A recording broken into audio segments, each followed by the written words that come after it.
So last month I made $15,000. And I wanted to film today's video, be a little bit more subdued and just kind of a bit more raw, uncut, mainly because I can't be bothered to make a complicated video today. But I think there's going to be a lot of value in what I'm about to say. Now, the reason why I'm making this video is because yesterday I posted a video that went on to go ahead and get 125,000 views. You probably can't see that. My TikTok, I'll leave in the description if you want to follow me. But I posted a video and I was driving around in my girlfriend's car and I was basically just saying on camera, I was like, look, I do something unconventional. I do fairly well. I've got lots of big goals that I want to achieve. And this is how I'm doing it. And if you want to do the same thing, let me know and I'll film videos and I'll try and help you out. Now, the first thing that I noticed from that video is I went into it being like, it's very easy to start making content just for the sake of getting views. Now, I have to do that to an extent because, the amount of views that I get bears a direct correlation on the amount of money that I make. But on the other hand, I was like, the problem with picking up a camera and talking straight to it, and I find this more difficult with like filming on an iPhone on TikTok, is it changes who you are when you film a video, right? You portray yourself in a different way because no matter how hard you try, there's always a subconscious thing in the back of your head, which is like, there's going to be people watching this video. It could be potentially 100,000 people that see this video. So you end up accidentally or somewhat subconsciously changing your language and how you portray yourself, how you speak, how you hold yourself and what you talk about to hopefully not come across as, a dick or you don't want to piss people off. You don't want to get hate. But one thing that I realized is yesterday, so I was like, yeah, I struggle with a little bit more with TikTok content because the camera's here, right? It's right next to your face, which means that straight away you pick it up and you're pressing the film button. It's so connected to what you're saying.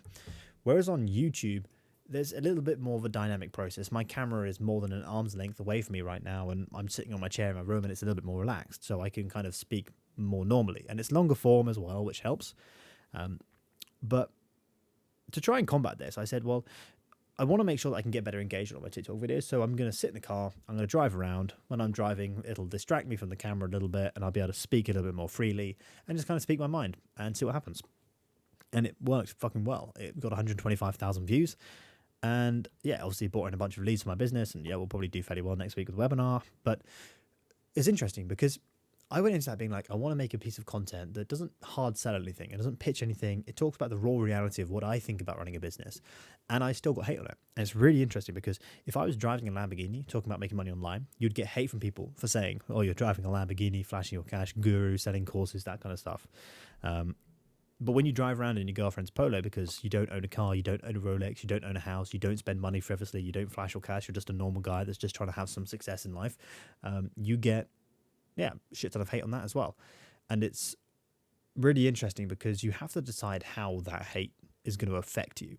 And I think for a lot of people, and I know for my girlfriend specifically, like she doesn't like it when I post a video and I get hundreds of thousands of people hating on me. But I think it affects people in different ways. And it's interesting, the last video that I posted on my TikTok account before it got taken down, my other one, was a video, an expose that I basically did on Iman Gadzhi. It got over 1 million views. It went absolutely viral in the finance world online. And I got an obscene amount of hate from that, like death threats and God knows what else. And it's really interesting because it really genuinely doesn't really affect me. Like it does a little bit in the moment. I would say it would be naive to say that, having 10,000 people calling you a tosser, it doesn't affect you a little bit, but it really doesn't affect me as much as I think it would affect a lot of people. And I think the reason why is because I know from years of experience and just running a business, I think I've had so many harsh, bad things happen. Like I've lost so much money. I've had people fuck me over. I've been screwed over so many times. I've lost contracts. I've lost work. I've made a bunch of money. I've lost it all. At one point I had like $30,000 in crypto that went down to zero like that. I've had some really tough experiences. And I think going through those experiences really mold you as a person. And the one benefit of doing it, running a business, is it really cements the belief in your head of who you are. Like, who are you going to be? What are you actually going to say on camera? What are you going to stand behind? What are your beliefs? And I think once you have solidity in who you are, it doesn't really matter what people say in your content and what they try and hate on you on, because at the end of the day, it's just more of an internal projection on what they're feeling and their inferiority and how difficult their life is that they're trying to offset that and blame it on you. And it's very easy from behind a screen to see someone else doing better than you and hate on them. So here's how I interpret it. Number one is, and for anybody, I would say if you're posting content and you get a lot of hate, or if that's going to be a concern for you, first thing I would say you should do is you should look at the ratio of viewership to likes to comments and to hate. So for example, let's just look at that video as an example. That video got 125,000 views. It got 83 comments. Now, not every single comment was hate. I'd say probably about 70% of the comments were hate. 83 people commenting, not really enjoying it. Let's just assume 70 people. 3,729 likes. So I got 70 odd people hating on me, but I got nearly 4,000 people liking that video. So the ratio is way different. And what's really interesting is on these platforms, if you enjoy something and you like something, but you don't comment on it, you only click the like button. So I don't see if you liked it or the value you got from it, or if you think it was inspiring, or for whatever reason you got some value from it. I only see the certain amount of likes on it. But the second thing that's really interesting as well is that video got 83 comments, 70 odd people hating on me, but it got 583 saves, right? So nearly 600 people saved it. And I think people save a piece of content because it's inspiring, or they want to come back to it in the future, and they look at it being like, that guy's doing something that maybe I want to do at some point in the future. And so they save it. So if you are in a position of getting a load of hate on your content and you want to dig a hole and bury your head in the sand, maybe just look at those numbers and it'll probably make you feel better. The second thing is more often than not, the people that actually comment shit on your content, just look at their profile. More often than not, it's an anonymous profile behind a grey screen, and just imagine who that person is and what they're doing. Because I can guarantee you're doing better than them. So that's just for anybody who is getting hate. But that's not really why I wanted to make this video today. I wanted to make the video today because I had a very interesting conversation this morning with one of Charlie Morgan's head of sales. And it was a really interesting conversation because Charlie Morgan's hosting a mastermind in London. And for anyone who's new here, I'm based in London. And I was like, you know what? I've never really invested a huge amount in myself. I've got lots of goals. I want to hit $50,000 a month. And I'm going to be honest, I'm struggling to hit it. I'm not going to get there at this rate. I'm definitely struggling a bit. And I'm like, how am I going to do that? And I genuinely think that going to a master, courses for me, I've gone through so many coaching programs. For me, it's more so a case of to get there, it's just more volume, unless I change my mechanism of business. So I was like, I'll give it a shot. I'll see what it's about. I'll hear it through. I said to myself, I was like, I probably won't be able to afford this. And it was a $15,000 investment. So it would cost $15,000 to go to this mastermind. And they were very kind. They said you can pay $3,000 a month for 5 months, split the payment. And ultimately I decided, look, it's not worth it now for me. 15 grand is a huge chunk of change. Last month, that would be my last month's, the amount that I made last month in one payment, which is a lot. And I totally get it. And I was like, yeah, it's really interesting because I started looking back and he said something to me at the end of the call, which is that definitely stuck with me. And I do think about it a lot, but it's interesting to get it from somebody else's perspective. And he said to me, if you paid $3,000 a day, you paid $3,000 a day and you're paying it every month for the next 5 months, do you think that would change what you're doing, motivate you to make more money? And in the moment I said, well, no. And I have two thoughts on this. And one side of my brain is like, yeah, that would change my perception on what I'm doing to make money, 100%. Because really, the way that I look at life, and if you're trying to make money, is you have to make a decision of whether or not you actually want to make that money. Because solving a problem for a business owner or solving a problem for a consumer and alleviating someone else's pain, there's a transactional exchange there, right? If I agree to alleviate your pain and solve your problems, you pay me for the pleasure of me doing that for you. But that pain has to go somewhere. That pain is I like to think of it as entropy, right? Or it's energy. You can't create it or destroy it. Pain exists in the world. Someone's got more of it, someone's got less of it. And if you have a lot of it and I solve it, you pay me for taking that pain on board. So it's that pain is worth something. You pay me, I take it on board, which means that I have to pay down the debt of that pain by doing something that I don't want to do in order to earn your business. And typically speaking, that comes in the format of client acquisition. So say, for example, what I'm trying to explain is I have to post, let's say I'm trying to post one YouTube video a day for the month of June, which is a lot of pieces of content. And I've done it so far. That requires a lot of effort and it's quite painful to do. But if I do that, I sign clients and then I help them alleviate pain. I solve the problems, blah, blah, blah, blah, blah. But I have to put in sacrifices and pain up front in order to get the client. I don't get the client and then have to put in the sacrifice and pain. So that's my first thing. As I was like, well, actually, if I've paid $3,000, I would be prepared to take on more pain on top of that current pain of losing the $3,000. Like, it's gone out of my bank account. I don't have it anymore. That's painful experience of losing it. Yeah, I get a value exchange from it, but it's gone out of my bank account. That's going to put me under pressure. But because of that, I'm prepared to do more to make that money back, which puts me under a higher pressure of pain, which means I'm prepared to do more, take more pain, take more stress in order to make that money back, which I think was a really interesting way of looking at it. But I did say something to him, which is my second school of thought, which was, well, yes, it would, mindset-wise. I think it would make a lot of difference. But if we look at daily inputs, right, I don't think it would. And we had a little bit of a conversation that I thought was an interesting conversation. He was a really nice guy, actually, a guy called Alex.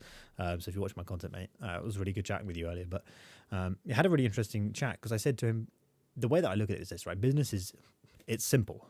It's not easy, but it's simple. It's binary inputs equals binary outputs. I know for me to, do $20,000 in a month, I have to either sign 20 clients that pay me $1,000 a month, or I have to sign X many people, bring on X many customers, which is X many views, right? Now for me, my input is the amount of content that I post. That equals the amount of views, then my content and my funnels channel those people down into customers. But I can only control the amount of input that I do, which is the amount of content that I produce. I can't control necessarily if that video goes viral. I can do my best to make it go viral, but I can't guarantee that it's going to go viral. So I said to him, I was like, I'm working relentlessly on my business right now. Like, it's all I think about. It's all I do. I post one YouTube video a day. I'm posting more YouTube shorts. I'm working on my product. I'm building out a new system. I'm building out a sales team at the moment. I'm hiring a salesperson. I'm building a new product. Like the first week of June or the last week of May, I spent 15 to 16 hours a day, 7 days for that week working. Now I average probably 10 to 12 hours a day working. And I was like, paying down $3,000 a month for 5 months wouldn't change the input because I'm doing the input. I'm doing as much input as I possibly can. And it's interesting because it's like, well, I think for a lot of people, you're just not doing enough input. I think if you're not making enough money right now, sit yourself down, look in front of the mirror and say, can I do more? Like, can I objectively put in more work here? Can I actually do the input I have to do? Can I do more of that? And I'm a big advocate for building a personal brand, right? And posting content online and a YouTube channel and all that kind of stuff to bring in business. But for me, my input is posting content. For you, your input might be cold calling. It might be sending cold DMs. It might be going door to door, right? Whatever it is, you've probably assigned an arbitrary number to your daily input. Maybe it's, I'm going to send 50 DMs today, or I'm going to do 50 cold calls. I implore you to do two things. Number one, say to yourself truthfully and honestly, hand on heart, are you doing enough right now? Could you be doing more? Maybe you are. Maybe you're doing as much as you possibly can, which is fine. But maybe you're not. Maybe you say, well, actually, if I'm truly honest with myself, Matt, I could do substantially more. Maybe I could double what I'm doing. Maybe you're doing it really badly and you could 5x. Maybe you could even 10x your daily input. Next thing you need to say to yourself is, have you actually worked your numbers backwards? Like, the best way to achieve something in a short period of time is reverse engineer where you want to get to, and then assign a time frame to it, work out your daily inputs, and then fucking do the work and double the amount of input you have to do. Like, it's the way that I achieve anything. So say, for example, you want to sign a client in the next month, your first client, and you're sending 10 DMs a day. Work it backwards. Say, okay, I've sent 500 DMs. I've booked this many calls. I think my close rate is going to be 5% because I'm brand new. How many calls do I have to book to sign a client? Or let's say just 10%. Let's keep the numbers easy, right? Let's say it's 10%, right? So you have to book 10 sales calls to close one client. Let's say you've got to book 20 sales calls to close one client. So for that to happen, how many DMs do you have to send, or how many videos do you have to post, how many cold calls do you have to do to book 20 sales calls in a 30-day window, which is your time frame? And then let's say, for example, okay, well, I've sent 100 DMs and I've booked one call.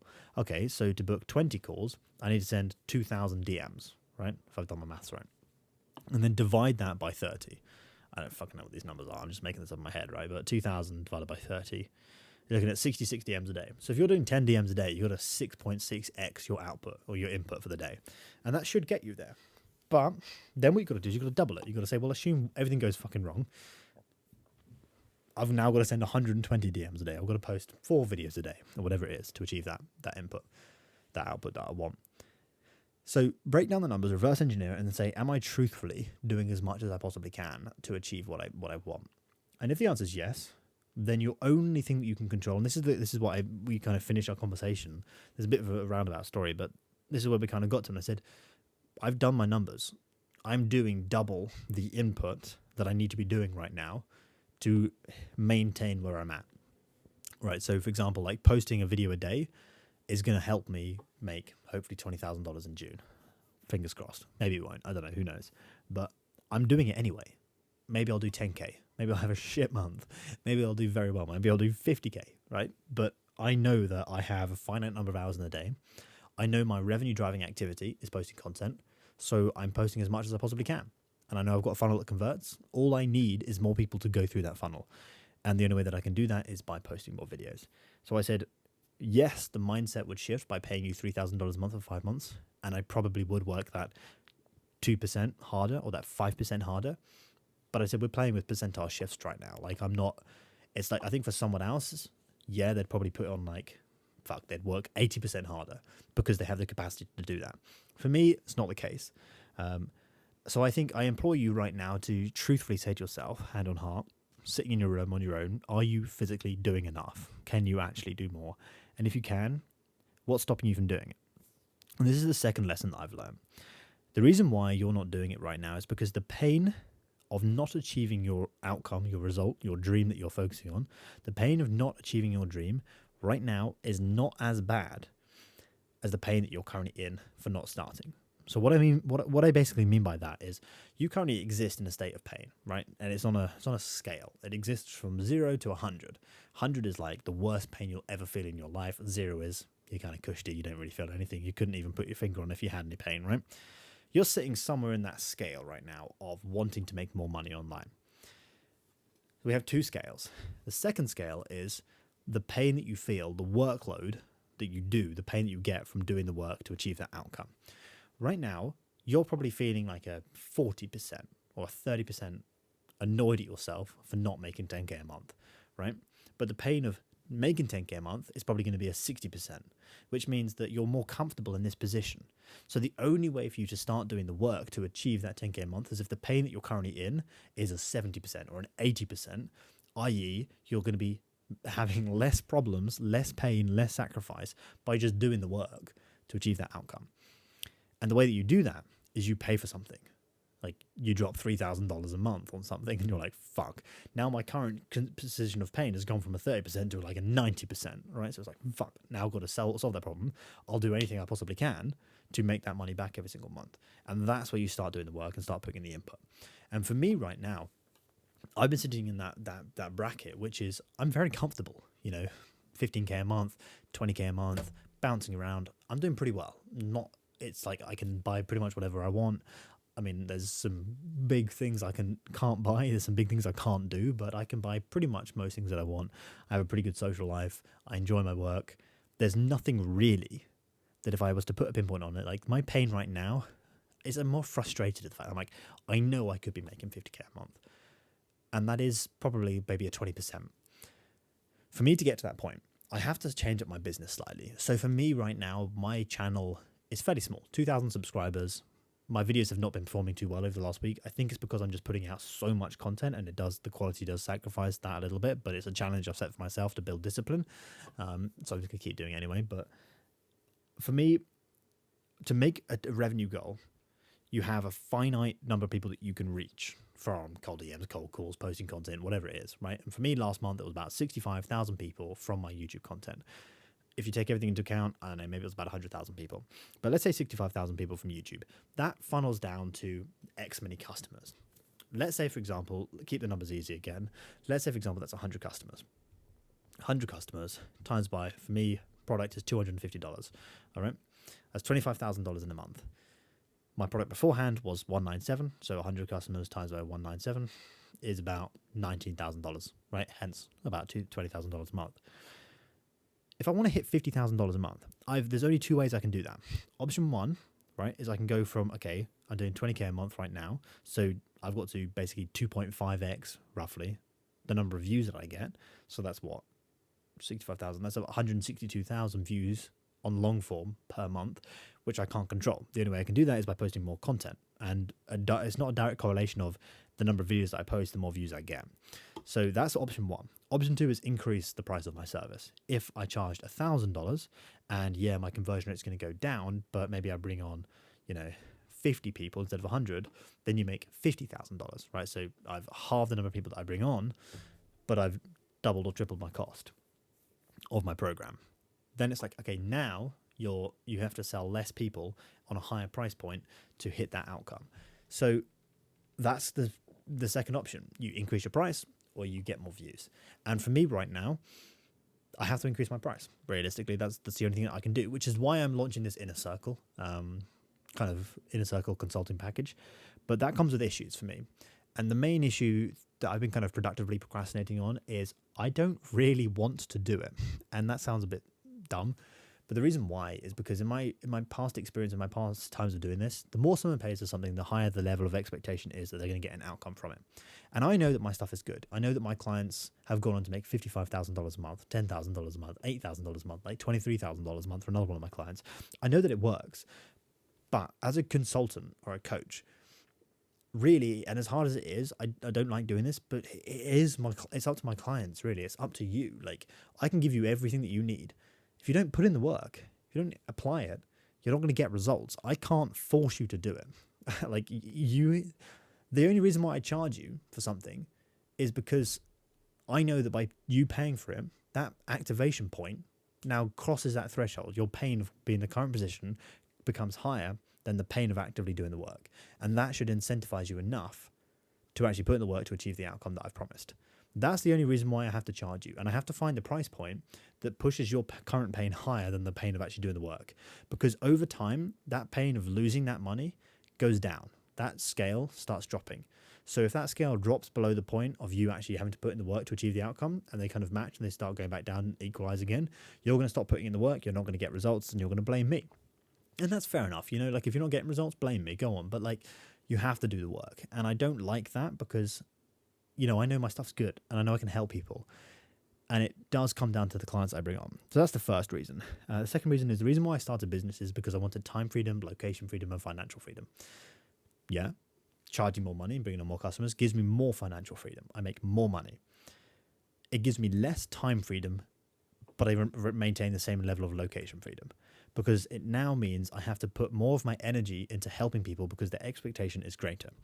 So I've been wrestling with this for God knows how long. And it's a bit of a stupid thing, but I thought that it would be interesting to put as a perspective of someone who's maybe doing better than you or maybe doing worse than you.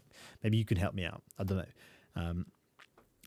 But I think after this conversation I had this morning, I went for a drive earlier. I'm actually going to start a raw unfiltered channel as well. If you want to see that, I'll start this at some point where I filmed a very similar topic on this, which I'll put on that separate channel because I want to keep this channel to basically like education stuff. But after that conversation, I said, look, you need a new challenge, really. Like, it's going to sound bad, but like, it genuinely is so easy for me to sit here and blame, well, I can probably do 10K this month and just very chill. Like, I could probably post a couple of videos a week and spend most of my time just relaxing and doing fuck all and make 10K a month. And like, that's great and everything, but I don't want that. I want to be doing 50K a month. So long story short, got to put in the effort, got to put in the work. So you'll see a few different funnels in here. There'll be a sales guy that I'm bringing on, and I'm going to be running that as a new service. And I think it's just interesting to see like how your perspective changes as your business grows. And your reasons for wanting to make money as well change. And like, again, circling back to the beginning of this conversation, which is the TikTok video that I posted, I basically said, I was like, I don't buy flashy shit. I don't own a car. I don't own a Rolex. I'm not that guy. Like, there's guys that will flash their stuff, and that's their lifestyle marketing, and it attracts a certain type of buyer. I've tried that before. The problem is I don't have anything because I don't like buying. I don't like willy-nilly just dropping money on shit just to flash it on TikTok. But the other reason is as well, like, I think when you're posting content, you're building personal brand, it's personal. You have to put forward who you actually are, because otherwise, if you just portray a character, in a year's time, that character is going to start to diminish and just start to crumble. So you have to be firm by your beliefs and who you are and stuff. And that's why when people were commenting, being like, "Oh, but you're driving your girlfriend's car, you're driving a VW Polo. There's no way you're making 15K a month." I'm like, well, yeah, you can believe what you want. Really, I can show you my bank statements, but I'm not going to validate your opinions. And yeah, I don't know, it was really interesting because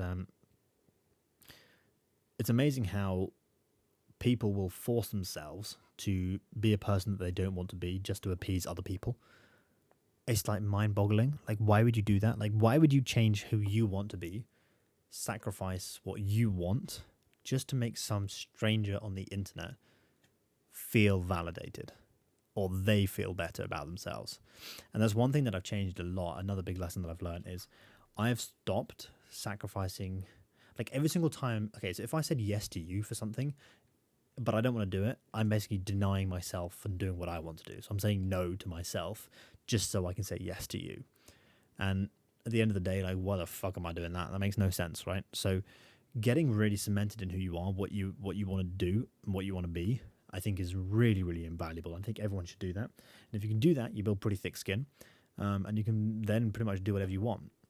And then it makes making decisions so much easier as well, because then it's like, well, it's not a question of making a decision based on how that's going to affect people around you or people online or how people are going to view you, because it's like, well, ultimately, if I know who I am, then what I say and what I do will make people view me as who I am. So it shouldn't matter to me, the content that I put out, because my friends will view it and be like, oh yeah, that's Matt. That's the stuff that he puts out. That's just who he is. Like, we're friends with him for that. Like, cool, good stuff. Whereas if you portray a character that you're not, you're never going to get that. So my final piece of advice is, if you're trying to start making money online, you're going to start posting content and you're scared of putting videos out there, ultimately just be yourself. Don't expect to go viral. Don't expect to get any views. Put in 500 times the amount of input that you think you have to put in. Don't expect to make any money. Don't expect to get any good results. Life's not flashy. Business is very simple. It's not easy. And do the inputs and the outputs will come, and you should get somewhere. But yeah, anyway, that's the end of today's video, guys. Hopefully you've got some weird value for me waffling and yapping to the camera. We'll probably get some hate comments down below. Maybe we can all comment and respond to them. But if you guys like this style of content, I am going to create more content like this by making a new, like, raw channel. And what I'll probably do is I'll probably just sit in the garden and just film videos and just chat nonsense at the camera. But if you have any questions and topics you want me to talk about, please do let me know down below in the comments, because coming up with content ideas and video ideas is actually quite challenging, especially when trying to post one video a day. And I'll see you guys in the next video. Follow me on Instagram, and I do Q&As quite often, and I really enjoy doing Q&As. So if you have any questions, do follow me over there, because I'd love to answer some of your questions and try and engage with the community a bit as well. But yeah, all right, guys. You guys are real. You guys are the best. I'll talk to you guys soon.